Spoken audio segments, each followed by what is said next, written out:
എണ്ണയിലൊന്നും മുക്കിപ്പൊരിക്കാതെ ഗോതമ്പ് പൊടി നേന്ത്രപ്പഴം വെച്ച് ഉണ്ടാക്കിയെടുക്കാൻ പറ്റുന്ന മുതിർന്നവർക്കും കുട്ടികൾക്കും ഒരുപോലെ ഇഷ്ടപ്പെടുന്ന ഒരു പലഹാരത്തിൻ്റെ റെസിപ്പിയാണ്. ഇതുണ്ടാക്കിയെടുക്കാനായിട്ട് 2 നേന്ത്രപ്പഴമാണ് എടുത്തിട്ടുള്ളത്. ഇതുപോലെ ചെറുതായി കട്ട് ചെയ്ത് വെച്ചിട്ടുണ്ട്. ഇനി ഒരു പാൻ സ്റ്റൗവിൽ വെച്ച് അതിലേക്ക് 2 ടീസ്പൂൺ നെയ്യ് ഇട്ട് കൊടുക്കാം.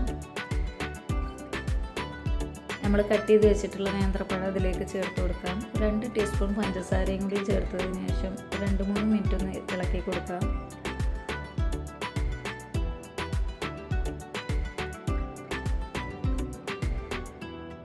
ഇപ്പോൾ ഇതിൻ്റെ കളറൊക്കെ ഒന്ന് മാറി വന്നിട്ടുണ്ട്. ഇനി ഇതിലേക്ക് 1/2 കപ്പ് ചിരകിയ തേങ്ങ ചേർത്ത് കൊടുത്തിട്ട് ഒന്ന് ഇളക്കി കൊടുക്കാം.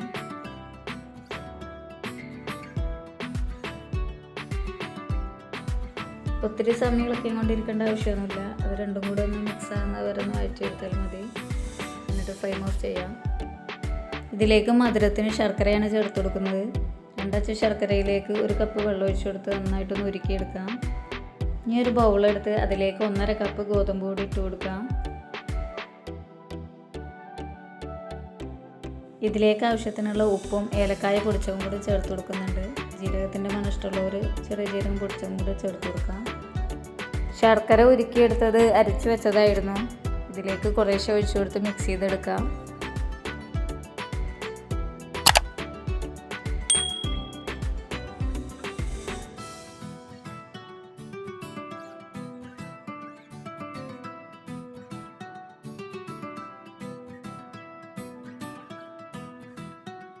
ഒരു കപ്പ് ശർക്കര പാനി ഒഴിച്ചതിന് ശേഷം വീണ്ടും 1/2 കപ്പും 2 ടേബിൾ സ്പൂൺ വെള്ളം കൂടി ഒഴിച്ചു കൊടുത്തിട്ടുണ്ട്. വെള്ളം എല്ലാം കൂടെ ഒരുമിച്ച് ഒഴിക്കേണ്ട ആവശ്യമില്ല. കുറേശ്ശെ ഒഴിച്ച് കൊടുത്തിട്ട് വേണമെന്നുണ്ടെങ്കിൽ വീണ്ടും ഒഴിച്ചു കൊടുത്താൽ മതി.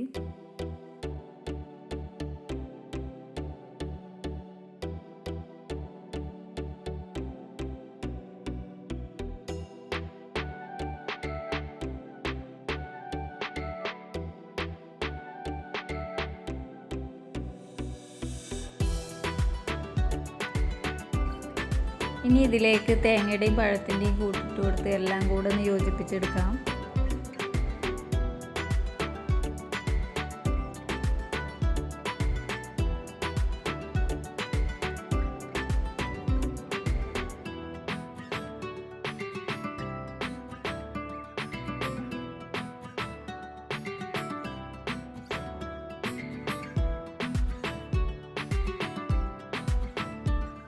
ഇതിലേക്ക് 2 ടേബിൾ സ്പൂൺ വെള്ളം കൂടി ഒഴിച്ചു കൊടുത്തിട്ട് നന്നായിട്ടൊന്ന് മിക്സ് ചെയ്തെടുക്കുന്നുണ്ട്.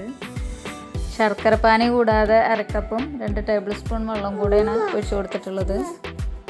ഇത് വാഴയിലയിൽ വെച്ചിട്ടാണ് ഉണ്ടാക്കിയെടുക്കുന്നത്. വാഴയില കഴുകി വാട്ടിയെടുത്തിട്ടുണ്ട്. ഇല കൂണ് പോലെ മടക്കി കൊടുക്കാം. എന്നിട്ട് അതിലേക്ക് മാവ് ഒഴിച്ചു കൊടുക്കാവുന്നതാണ്. ഏത് ഷേപ്പിൽ വേണമെങ്കിലും ഉണ്ടാക്കിയെടുക്കാവുന്നതാണ്. ഞാനിവിടെ സമൂസയുടെ ഷേപ്പിലാണ് ഉണ്ടാക്കുന്നത്.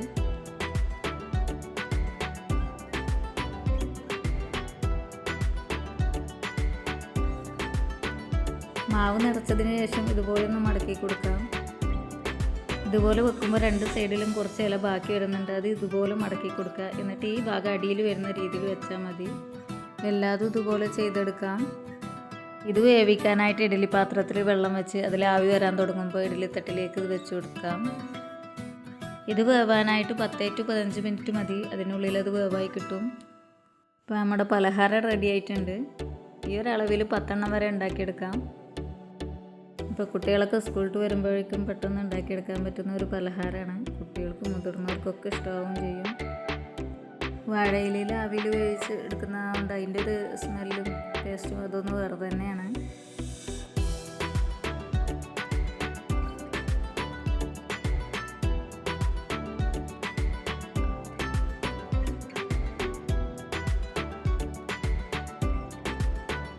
വീഡിയോ ഇഷ്ടമായാൽ ലൈക്ക് ചെയ്യാനും സബ്സ്ക്രൈബ് ചെയ്യാനും മറക്കരുത്.